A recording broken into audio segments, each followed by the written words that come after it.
In this course, you're going to learn by doing, so let's just go right into getting started and actually starting to build that website using nothing but AWS services. First things first, you need to sign up for an AWS account if you don't already have one, of course, and I'll show you how to do that shortly. Once you have your AWS account, we're going to create a little static web page on S3. That's Amazon's simple storage service, and that's all you need to actually vend static content to the world. And after we've done that, we'll go ahead and view that site in your browser. Very important to follow along in this lecture because we're going to download the resources for this course as part of it. So don't skip past this one, guys. Now, of course, you need to sign up for AWS if you don't already have an Amazon Web Services account. So you can use that URL at the top there to actually head on over to the sign up page for AWS. You will have to enter an email address that's associated with an Amazon account ideally, and also a credit card. Now, even though you're entering a credit card, I want to assure you that we're not going to be using very, very small amounts of AWS capacity here. And if you're starting up a new account, they will all be covered under the free tier. Now, AWS can change their terms from time to time, so ultimately it's up to you to make sure that usage of what you're going to do for the services in this course is in fact free. The services we're going to use in this course are S3, the API Gateway, the Lambda, DynamoDB, Cognito, CloudFront, IAM, and CloudWatch services. And if you want to confirm what the current policies are for free usage of those services, you can head over to aws.amazon.com/free to double check that those are in fact still offered for free for low usage. And for the purpose of this course, the usage should in fact be well within those ranges. So let's take a look at those two websites so you know what to expect. All right, let's do this. And a reminder, we are getting into the hands-on portion of the course here, so no just watching me, you have to actually do this stuff. And we're going to go a little bit quickly, so if you need to hit the pause button on the video as we go along so you can do things on your own and catch up, don't fear the pause button. It is your friend. So let's take a look at those two URLs that I talked about in the slides. If you do need to create a new AWS account, head on over to portal.aws.amazon.com/billing/signup. And you should see a screen that looks like this where you can start the process with your email address, set up a password, and a name for your account, and continue, and that will guide you through the process of creating your new AWS account if you need a new one. Now, it will prompt you for payment information, and again, you should be able to do pretty much everything in this course for free. If it's a new account, then you have 12 months of free usage of pretty much everything. And if you want the details of what AWS does offer for free, there's different classes here. There's a certain set of services that are available for free during the first 12 months of your account. So if you're using a new account, you can use this much stuff for free during your first 12 months, and you'll spot a few things that we're using in the course, such as CloudFront. And if you just scroll through, you can see the whole list here. And then there's also a set of things that are always free up to a certain limit. S3's in there as well, which we're also going to be using in this lecture. And Always Free will show you what you can use for free, even if you're not using a new account. But either way, even if you do have an old account and some things do get billed for, the amount of usage that we're going to be using in the context of this course is minuscule. So you're not going to get billed for a whole lot of money for this course, even in a worst case scenario. So with that out of the way, next thing we need to do is actually download the materials for this course and get set up for it. So to do that, I want you to spark up your browser and head on over to sundog-education.com/serverless. And you should get to a page that looks a little bit something like this. Again, sundog-education.com/serverless. It will walk you through how to get set up for this course. There is a Facebook group for this course that you can optionally join. It's not required, but it's kind of a fun place to hang out. It's a spam-free group, so head on over there if you want to collaborate with your fellow students. And to download the actual resources that you will need in this lecture, click on this link here to get the resources.zip file. So I'm going to hit that right now. And that should download into whatever download folder your downloads normally go into. All right, and optionally you can join our mailing list, but totally not required, totally up to you. The important thing is that you downloaded those resources and you got that resources.zip file in your downloads. So let's go ahead and open up your downloads folder and decompress that in whatever means makes sense for whatever operating your system you're on. And on Windows, I'm just going to right-click on that and say Extract All. On Mac OS or something, you might need some third-party application to unzip a file, because I don't think zip format is built into Mac OS. Go ahead and extract that, however makes sense for your OS. And you should see something like this. So inside the resources folder, you'll see that there are several different versions of the resources for the web application that we're going to build. and they go from V1 to V2 to V3 and so on. We'll go through each version of the site as we progress through the course and add more and more functionality and more complexity to it, and you'll learn more and more stuff as we go. But we'll start with V1, the most simplest incarnation of our serverless web application.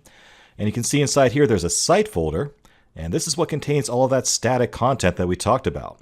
So the static HTML, some static JavaScript, some static CSS, some static fonts, and this is what we're going to initially upload to S3 right now to get a bare bones site up and running that we can actually use. If you want to peek at what's in here, you can. You can right click on one of these HTML files and say, open with WordPad or whatever text editor you want and say, hey, look, there's actually HTML file in there. And not too complicated yet, and we'll talk through what's going on in here shortly, but for now, we just want to see it in action. So let's go ahead and get this uploaded to AWS. So let's open up a new tab and head on over to https://console.aws.amazon.com. Make sure you get that exactly right. It's very easy to mess up and just type in aws.com. I do that all the time, but it won't work. Console.aws.amazon.com. And that should lead you to here, where you can sign in with your account, enter in your own email address associated with your own AWS account, not mine, and hit the next button. And enter your password, and in we go. Now we're going to be playing with the S3 service, so type in S3 into the search box here and hit enter. And here we are in the S3 service. You can see I already have a few buckets of my own set up here for other projects.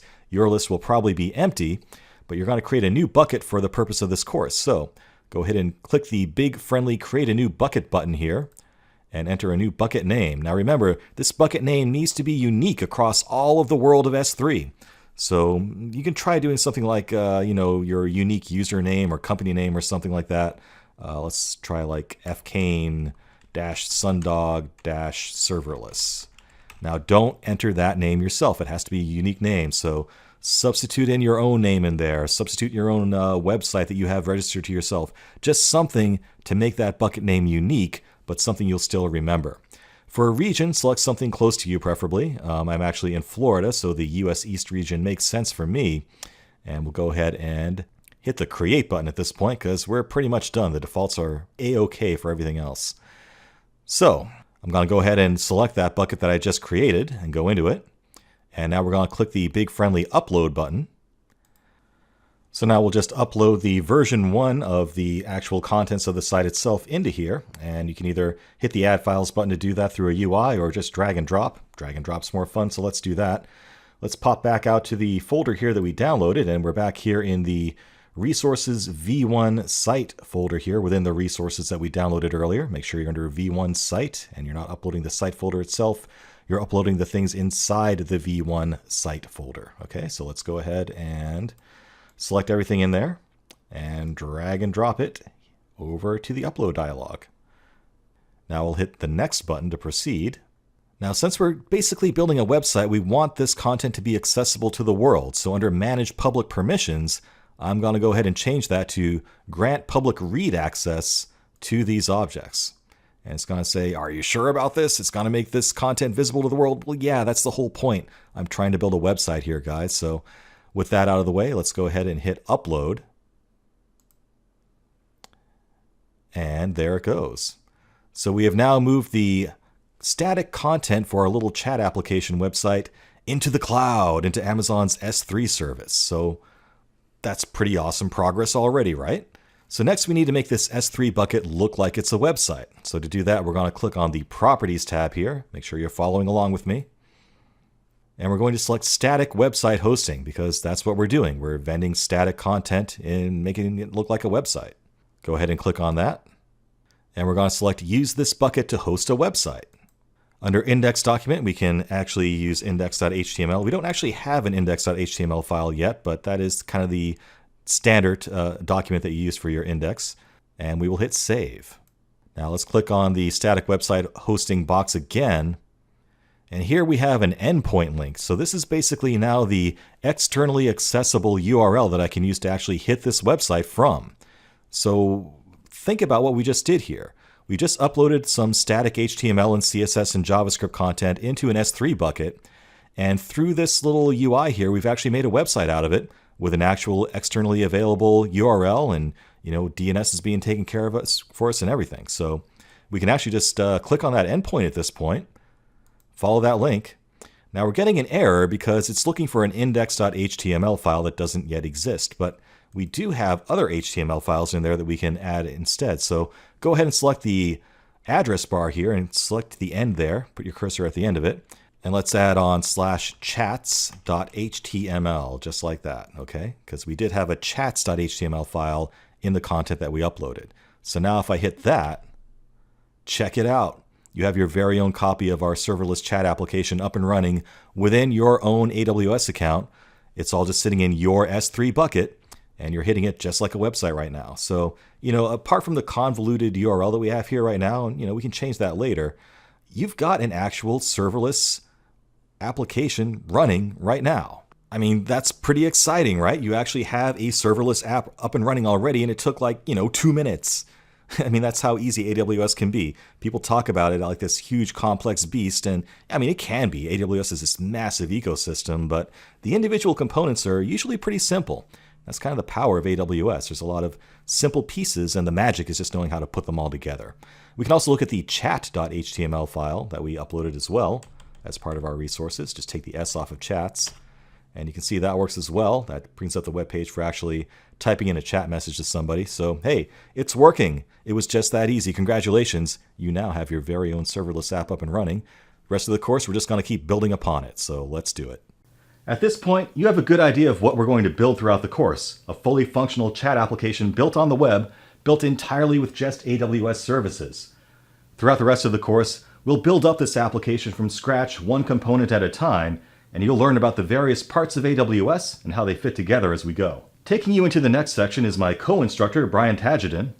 Brian and I work together at Amazon, and although I'm doing most of the talking in this course, Brian put together all of the course curriculum and course materials. So take us in, Brian.